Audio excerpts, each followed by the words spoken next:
ফার্নিচারের কাজ শিখতে এলে আমার চ্যানেলটি সাবস্ক্রাইব করে রাখুন। আমি এই চ্যানেলে যে ভিডিওগুলো দিয়ে থাকি এগুলো খুবই গুরুত্বপূর্ণ।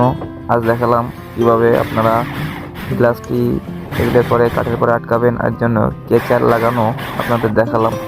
এই কেচারটি রাবার দ্বারা তৈরি হয় এবং এই কেচারটি লাগাইতে গেলে আমার এই ভিডিওটি সম্পূর্ণ দেখলে আপনারা বুঝতে পারবেন কিভাবে একটি টেবিলের পরে গ্লাস রাখার জন্য যে জিনিসটি লাগানো হয় সেটি হলো কেচার। আর এই কেচার লাগানো খুবই সুন্দরভাবে আপনাদের দেখানোর চেষ্টা করলাম।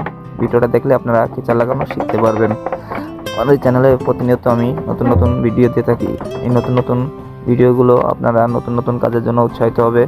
আপনারা আমার চ্যানেলটি সাবস্ক্রাইব করে রাখবেন এবং শেয়ার করে পাশে থাকবেন এবং লাইক কমেন্ট করে শেয়ার করবেন।